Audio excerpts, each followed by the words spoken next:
This is a production of Cornell University.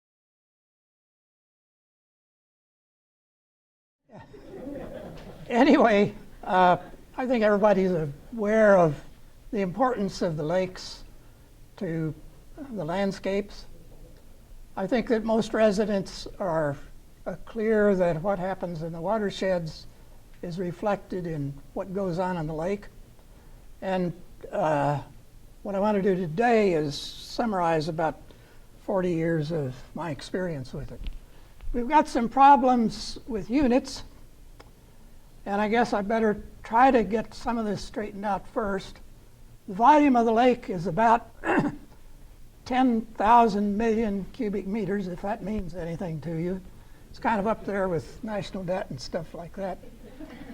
If a tornado sucked all the water out of the lake, it would take 10 to 15 years for the lake to refill. The deepest part's about 400 feet, so that gives you an idea of what we're talking about. Now we're going to talk about, we're looking about concentrations of phosphate, which instead of one with lots of zeros, now it's a lot of zeros and a small number. Most of the times we talk about parts per billion of phosphate, that's 5 times 10 to the minus 6 grams per liter, or it's about 5 times 10 to the minus 3 grams per cubic meter.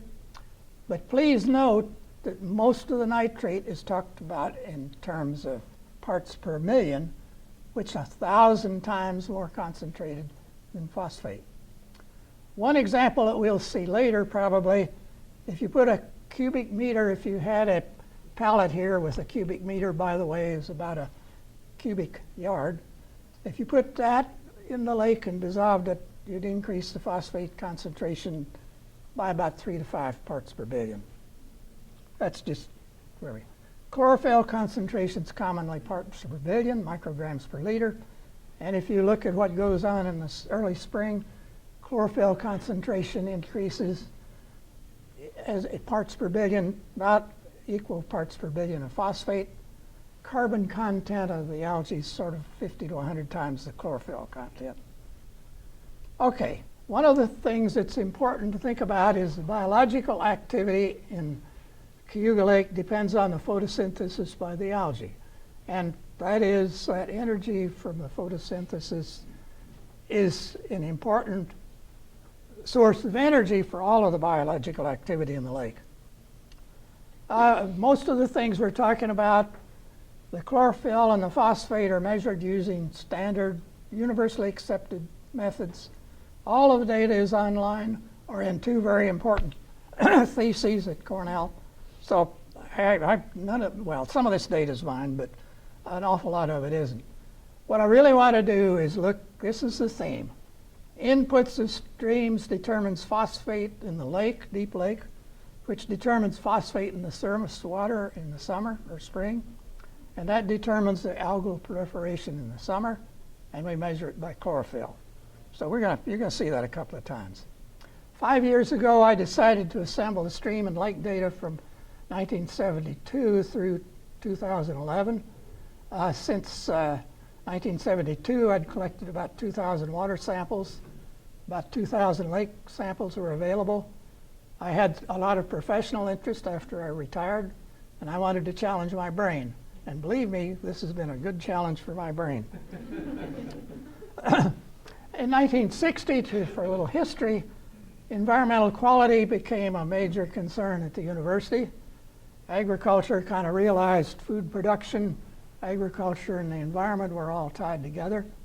And the late Bob Young assembled a team of professors, postdocs, grad students, research staff, et cetera, and I happened to be one of those people. And during that period, 1972 to 77, it was a very, very active group.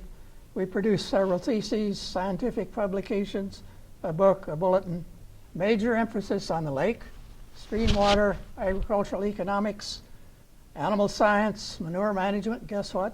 Rural sociology, but the whole theme was to integrate it. We produced a book, and these are the project authors. Now, integration of everything was a major purpose. The group met for at least 2 hours every second week for 6 years. And we had a lot of discussions, and everybody had to go if they got money. And Bob Young watched. He didn't take take ascendance, but he was really just an incredible leader. There are two people here I want to talk about. One is Ray Osby, and of course myself.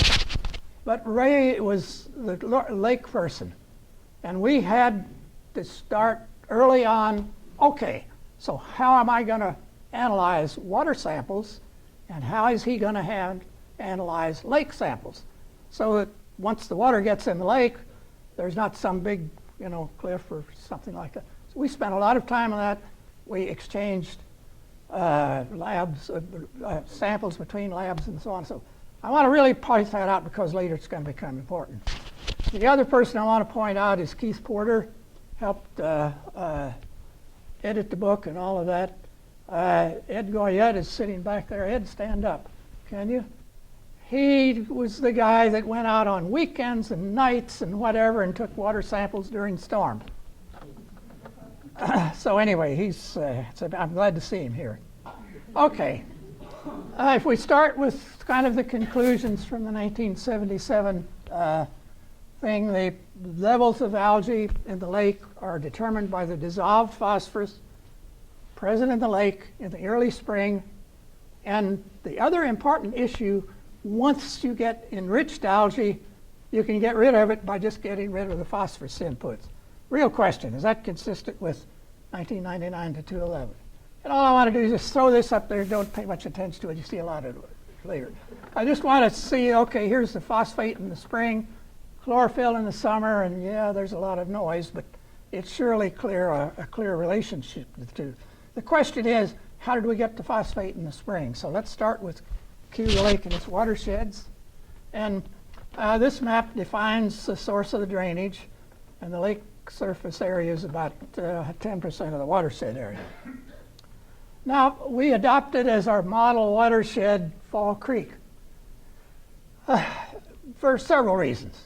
First of all, it has a mix of agricultural and forest land uses, which is fairly typical of the rest of the watersheds. So what we're going to do is look at what happens with Fall Creek, and we're going to extrapolate that to the rest of the watersheds via this idea.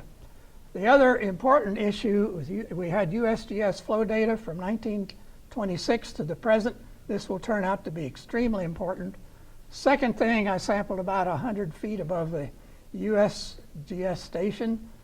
I walked over the sampling site on my way to my office in the morning.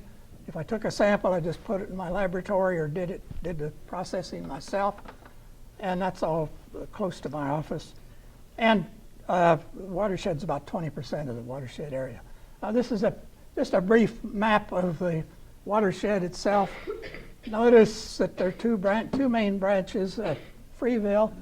It continues on north from Freeville, and then to the east, it's Virgil Creek. We did other small villages and population densities. Basically, I think it's reasonable to say that it's a pretty good representation of most of the watershed. Here's the bridge at Forest Home, foot of next to Forest. I'm sorry. Pleasant Grove Road. See? Okay. But anyway, what's important is you see the pathway along the edge of the bridge. That's where I took all the samples. I stored my sampling tools in the superstructure of the bridge. And here's where I sampled from, and notice it comes through there and it's pretty well mixed. Here's a nice winter scene, very low flow.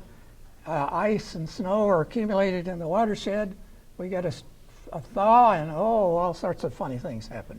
Notice how dark the water is. There's a lot of sediment in it. There's a lot of phosphorus in it. And it's very, very important to take these samples from streams like that. Here's another one. This is a summer storm. This is a picture of the USGS controls stream on a nice summer day. Here's just some landscapes. Notice the agricultural land, woods in the background. More agricultural land. Notice the background buildings and diversity of crops and more forest. Here's just a view across the valley, and again, landscapes and woods. Here's the creek above Freeville. Notice the abundant vegetation along the stream. Notice the little stones, flat stones that are there. These streams are pretty well stabilized. Notice now that there's a stream in the background in the middle of this slide, but look at the buffering between the stream and the agricultural land. It's Lake Como at the top of the creek. Here's the Fall Creek before Lake Como again. Notice the buffering. This is a Virgil Creek. And one of the things I want to emphasize here, don't worry about the nitrate thing. It's also a source of phosphorus. Okay, so let's get to the data.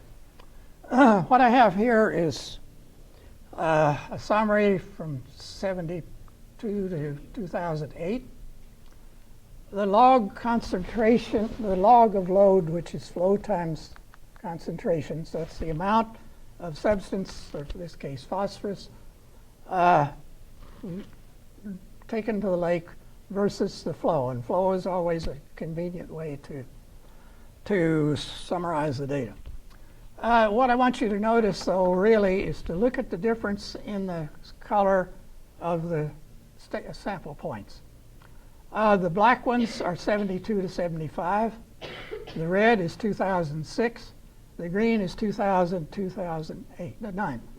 What I want to conclude from this is the loading has not changed appreciably in the period 1972 to 2009. Now, statistically, I presume you might think of a model that would enable you to do a good statistical test. My attitude is, hey, you know, I'm not going to go there. I look at these, so make up your mind. If you say, oh, forget about it, I don't believe it. But anyway, we'll see this later. So how do you do? Well, the one thing I do want to point out here, notice the variability in loads versus one given flow. And you think, oh my goodness, this is sloppy laboratory work. That is not sloppy laboratory work. We've done a lot of samples in which you take consecutive samples within a few minutes of each other and take them to the laboratory, and there's very little variation. If you wait a few hours and take another sample, you get into that variability that you see there. So how do we deal with that variability? The first way is look at load versus flow. And usually you can do some mathematics of that. And you can either use a log or a linear scale. The big deal is take lots of samples. Samples all seasons and years. Sample storms, low flow, and everything else. Because it takes that many samples to really get what you need to know. Now here's another way to look at the data. This is a concentration now. It's not the quantity, it's the concentration per unit volume. And instead of doing it with flow, I've done it with flow ranges. And these different boxes are 0 to 50 CPS, 50 to 99, et cetera, all the way up to 1,500 to 2,000 cubic feet per second, and the last one is over 3,000 cubic. I don't know, you probably looked at box plots before. I pulled one little thing out and pulled it over to the left, and that bottom of that box is at the concentration that includes everything below that concentration, or that's the 25% of the samples are below that concentration. If you go to the median, 50%, of course, the top of the box is 75%, and the whisker is 90%. So this is a convenient way to summarize. And what I finally did was just do a regression of average on average of the different flows. So this is our equation that converts flow in cubic feet per second to concentration of soluble phosphorus in terms of per unit volume. You'll see this later. Well, okay, now we've defined the load and the concentration for Fall Creek 1972 to 2008. Next, we extrapolate to all the watersheds. First approximation, one thing that's pretty well documented, flow per unit of drainage area is the same for all watersheds. Area of Fall Creek's 20% of the total area of the lake shed. So 5 times Fall Creek is equal to input into all the watersheds. Well, you might expect the next approximation. Okay, we're going to also extrapolate the load from Fall Creek to the whole watershed. Well, we've developed now the loading from watersheds. Now we turn our attention to how to relate this to phosphate in the lake and algal production. Now, there's 2 things about the lake that are pretty important to understand. The first one is, and I don't think there's any controversy about this, fall and winter, the lake cools, reaches 4 degrees. It's mixed thoroughly. By March, the dissolved constituents in the lake are equal, north to south, east to west, top to bottom, et cetera, et cetera. Now, during the summer, things are a little different because the surface water warms up and water floats on top, and that's where the solar radiation is, and the algal begin to grow, and they proliferate, primarily in the surface layer. So now we conclude that the phosphate in the deep, cold water in the lake is an integrated average of stream inputs over months and years. And recall that the lake deeper than 60 meters does not mix during the summer with the warm surface, but it does in the wintertime. So now the deep water changes slowly over years. And it turns out we have a really, really good set of data on the deep water in the lake. First of all, the research in the 68 to 74 by Ray Oglesby and John Barlow sampled the lake, all the depths, all the year. Since then, the lake source cooling people have taken samples of the intake for the lake source cooling, which is deep water, 60 plus meters.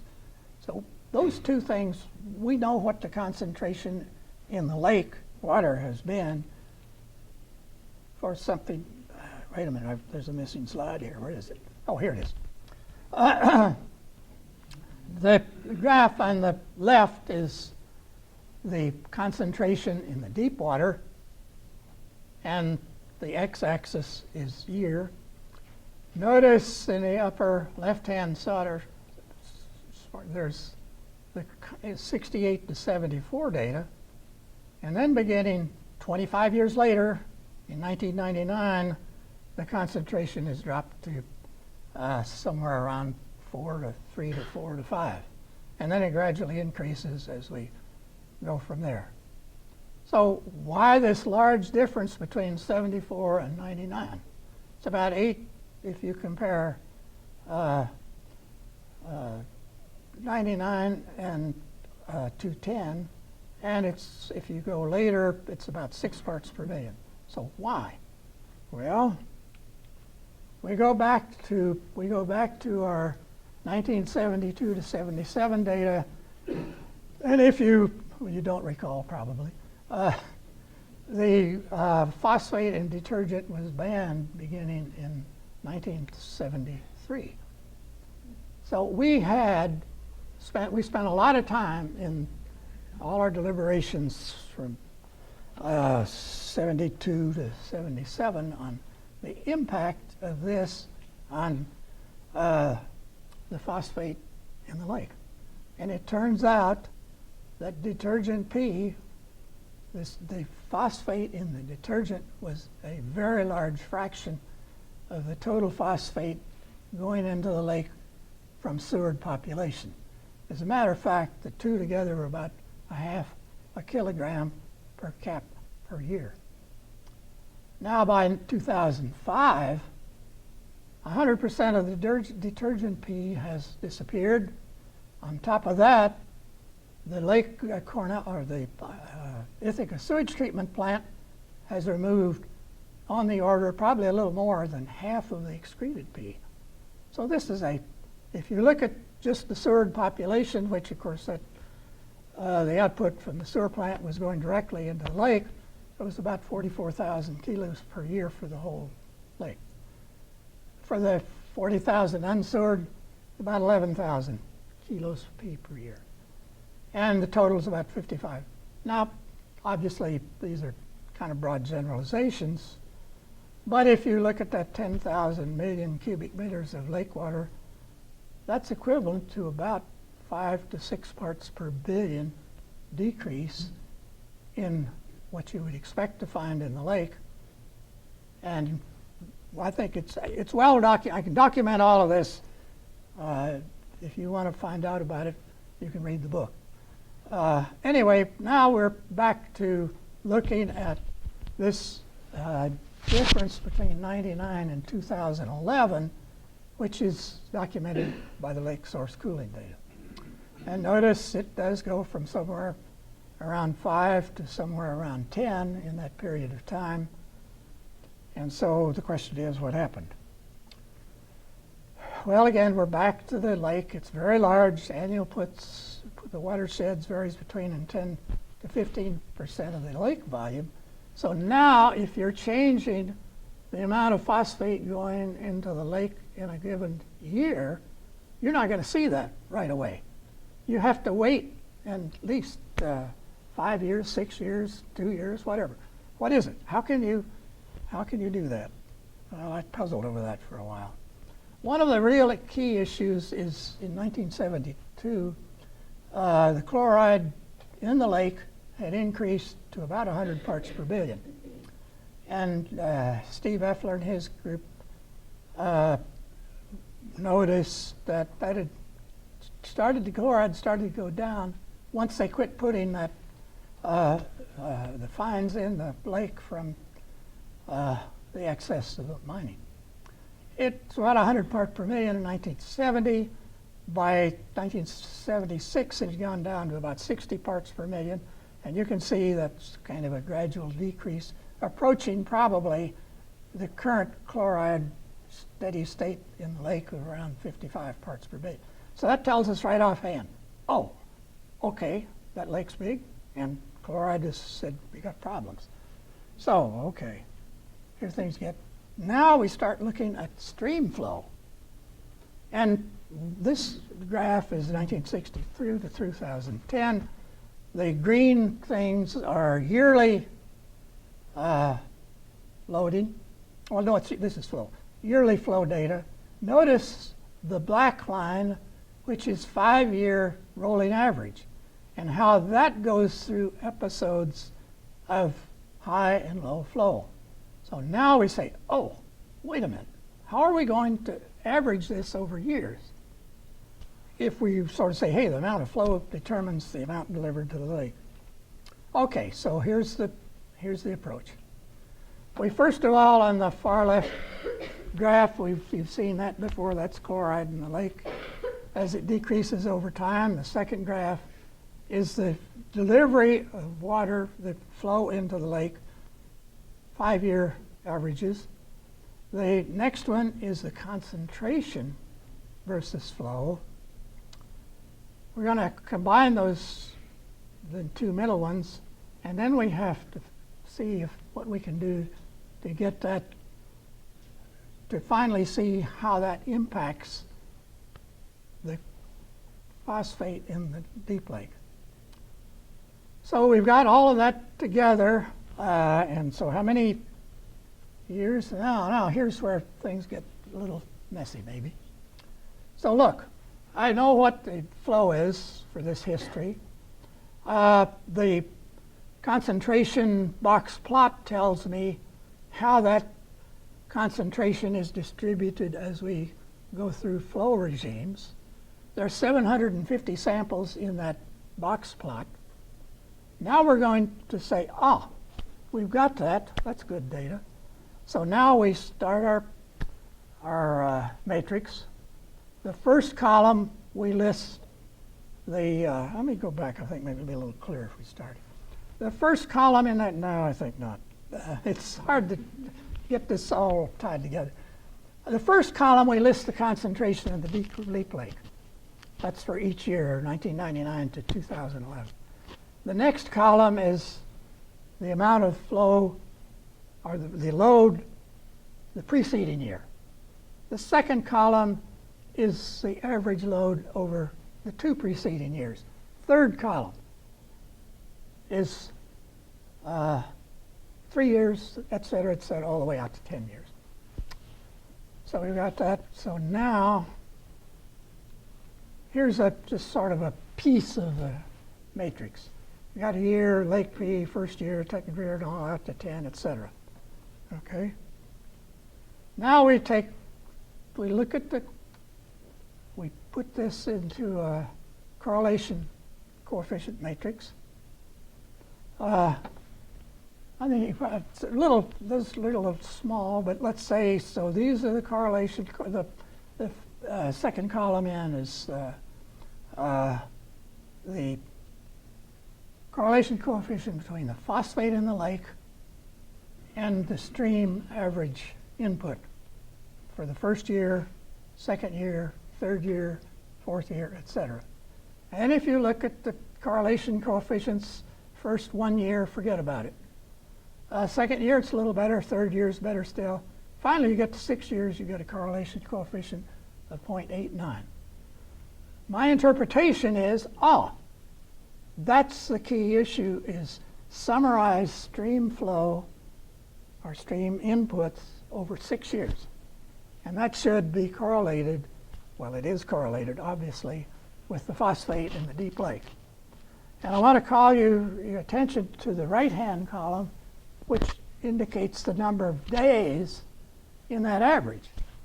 Now remember, the concentration, the box plot was concentration for flow regimes, for flow rate, essentially. Well, we've used the USGS data. We know what the flow is every day for how many years you want in there. And it's about 2,000 days go into that 6-year average. So if we've done a good job of getting an unbiased sample of flow regimes based on our 750 samples, all we're doing is just taking samples of that out and applying it to 2,000 days. So I think this is a pretty unbiased. I think this is pretty unbiased. The whole problem may be biased estimate of how to do it, but in terms of the loading of phosphate from the stream, I think that's a pretty unbiased estimate. So we've got the stream inputs averaged over the previous 6 years is about the best concentration of deep water in the lake. So now there are about 4 variables that we pick as really important. And this is correlation matrix, 2000 to 2011, 10 degrees of freedom. Okay, the 6-year business, that's the 6-year input from the stream. The EFF is the deep water measured in the effluent from the lake source cooling system. The lake LK APR is the measured phosphate in the lake in April, which is part of the lake source cooling data. All CHL is chloride for the whole lake, or chlorophyll for the whole lake. Well, the 1% probability correlation coefficient's 0.68. Obviously, the chlorophyll and the other things is sort of okay. Particularly, you want to call your attention to the 6-year correlation with the effluent. That's the measured deep concentration. The lake phosphate in April. It's not the best. All chloride in the summer is not bad.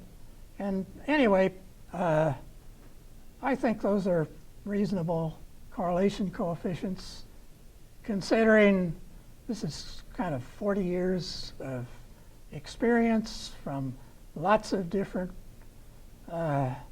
sources of samples, et cetera, et cetera. So we pretty well, here's my summary of the relationships we started out, and I think that the correlation coefficients pretty well say, well, yep, that's not too bad. I just summary, here's SRP in the lake in the summer versus, that's the phosphorus in the lake in the summer versus 6-year average from the stream inputs. Summer chlorophyll, 6-year average of stream inputs.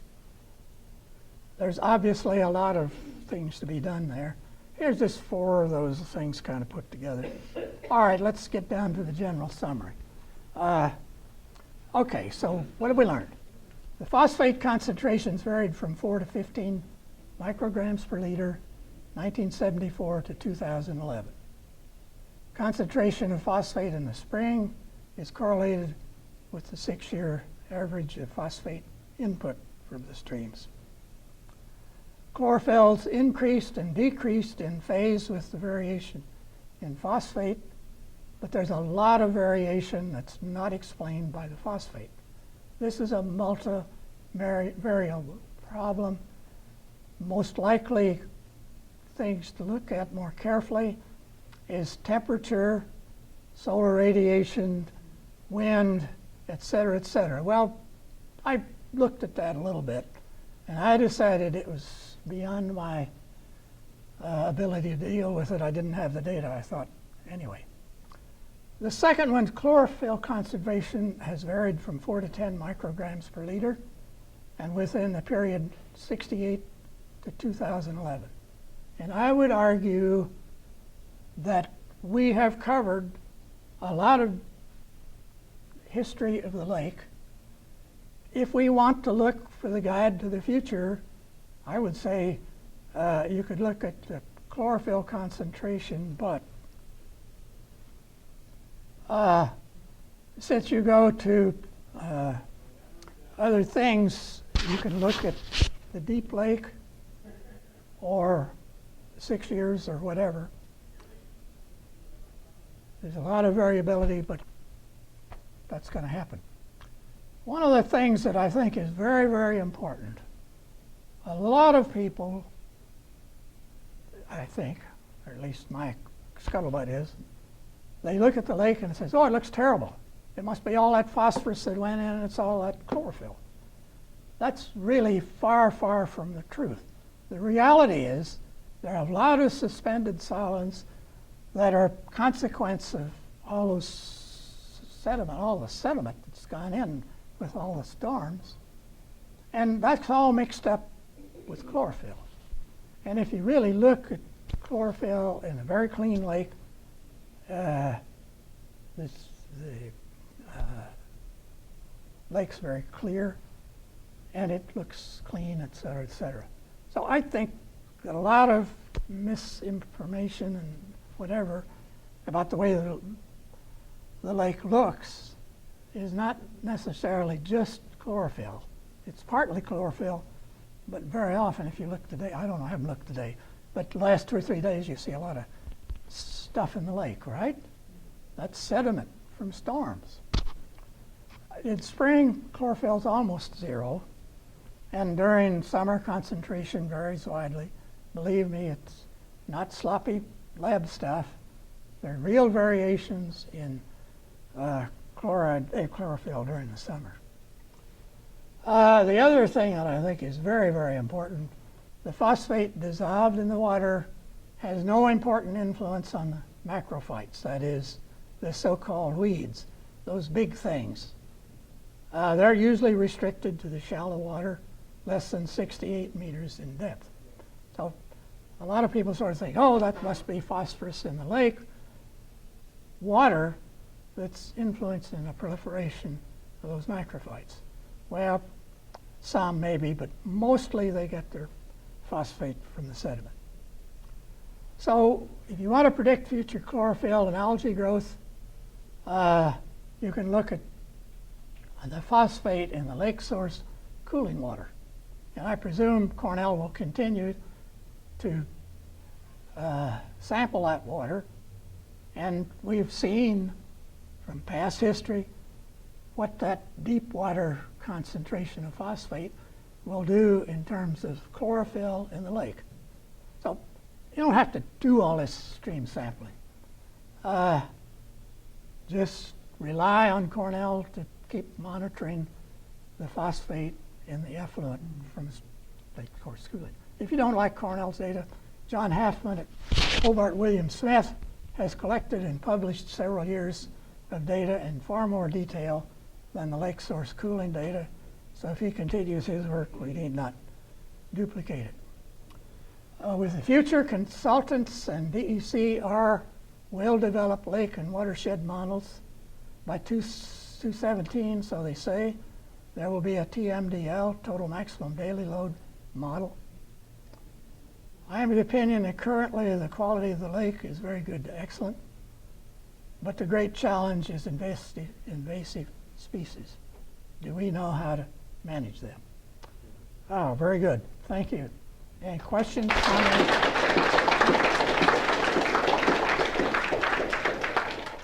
This has been a production of Cornell University, on the web at cornell.edu.